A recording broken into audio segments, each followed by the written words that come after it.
USF at Florida.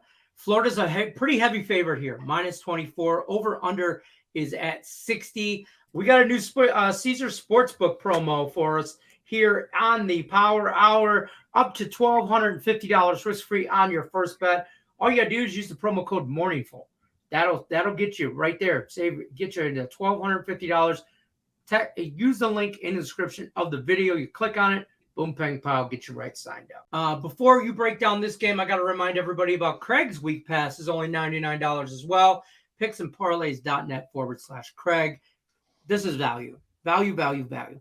Boss man knows what he's doing. As much as we joke and we kid and we joke, boss man knows what he's doing. Take advantage of this value while you can. Talk to me about this matchup, sir.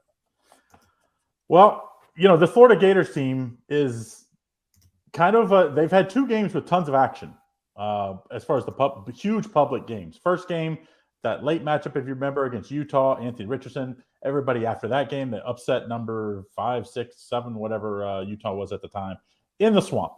Anthony Richardson put up Heisman-type numbers. People were talking like, oh, he's going to charge.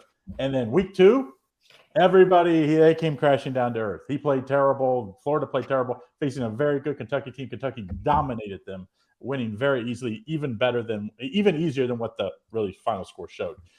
So what is this 1-1 Florida team going to give you? Then you see South Florida team, two not really impressive performances.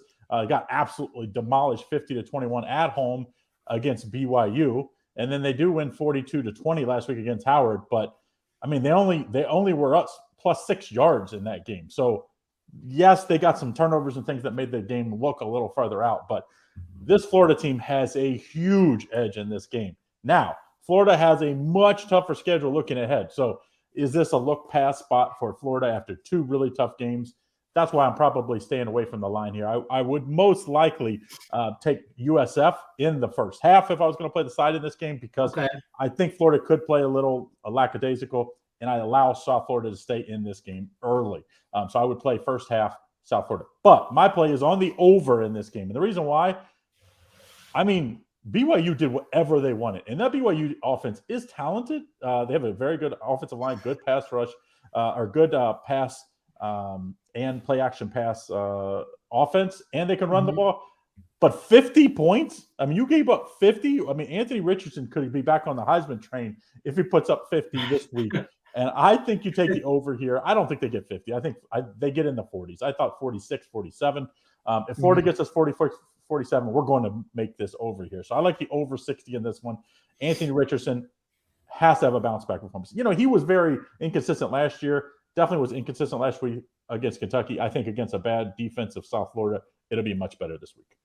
I think Florida gives you 40 all day. I think USF can actually get you into the 30s. I think this game touches 70 as far as a total. So I like the over 60. As far as the points goes, man, I'm tempted to take a side and take USF just because it's so many points. Yep. But at the end of the day, I'm not going to be surprised if this game is like a 50-20 type game. This South Florida team's not good.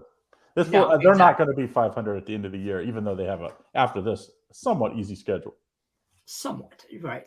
We'll got to remind everybody real quick. Don't forget to like, subscribe, ring that bell for notifications. Picks and Parlay Power Hour, Monday through Friday, 3 p.m. Eastern.